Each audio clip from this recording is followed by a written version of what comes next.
আসসালামু আলাইকুম। আমাদের নীলাম্বরী রিসোর্টের আজকের ভিউ। গত 3 দিন যাবতই একটানা বৃষ্টির কারণে সারাদিন মেঘে একদম ঢাকা থাকে। আপনার দূরের পাহাড়গুলো মোটেও দেখা যায় না। যেমন আজকে সারাদিনই দূরের পাহাড় দেখা যায়নি। সারাদিন শেষে এখন শেষ বিকালে এসে মেঘগুলো দেখা যাচ্ছে। কারণ এই মুহূর্তে বৃষ্টিটা থামছে, থামার কারণে মেঘগুলো এভাবে উঠতেছে বাতাসে।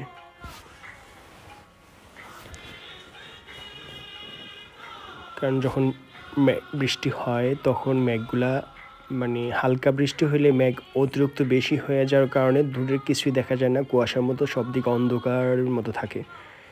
আর বৃষ্টি থামলে তখন গিয়ে মেঘগুলা একদম অনেক দূরে পরিষ্কার দেখা যায়, মেঘগুলো উঠতে দেখা যায়, এই আর কি। আসলে এগুলা বলে বোঝানো সম্ভব না। যারা একবার বর্ষাকালে বান্দরবন বা রাঙামাটি খাগড়াছড়ি পাহাড়ের উপরে ছিলেন, দেখছেন মেঘের ভিউ, তারাই বুঝবেন আসলে এখানকার যে আসল সৌন্দর্যটা।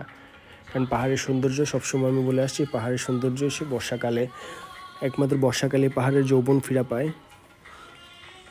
গাছের পাতালতা সব কিছু নতুনভাবে জাগে, একদম সবুজ।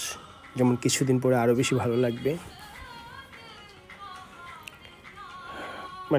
বৃষ্টির দিনে আমাদের নীলাম্বরী রিসোর্টের বারান্দায় বসে থাকলেও সারাদিন আপনাকে শুধু মেঘ আর ওয়েদার আপনাকে মাতাল বানিয়ে ছেড়ে দেবে। এক অন্যরকম পৃথিবী দেখবেন আর কি, যে প্রতি 10 মিনিট পর পর ওয়েদার চেঞ্জ, এই সব কিছু ঢেকে যাচ্ছে, এ আবার আলোকিত হয়ে যাচ্ছে, এখনই অন্ধকার, এখনই আলো, এখনই মেঘ উঠতেছে, আবার মেঘ নাই। এই মজার বিষয়গুলো আসলে বর্ষাকালে দেখা যায়, অন্য সময় দেখা যায় না। আমাদের নীলাম্বরী রিসোর্টে আসার জন্য সবাইকে আমন্ত্রণ জানাচ্ছি। আমাদের নীলাম্বরী রিসোর্টের রুম বাড়াইছে 4000 টাকা করে, তবে এখন 10% ডিসকাউন্ট দিয়ে 3600 টাকা। আর একটা রুমে 2 জন থাকার জন্য সবগুলোই কাপল বেডের রুম, তবে এক্সট্রা বেড দিলে 3 জন 4 জন থাকতে পারে, সেক্ষেত্রে এক্সট্রা 500 টাকা পেমেন্ট করতে হবে।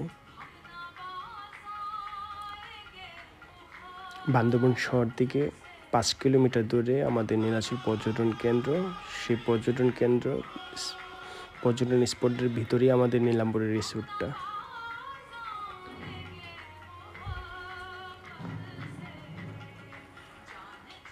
যারা এমন মেঘ দেখতে ইচ্ছুক, আমি বলবো চলে আসেন এই বর্ষায়, একদিন থেকে যান আমাদের নীলাম্বরী রিসোর্টে, এক অন্যরকম পৃথিবী দেখে যান।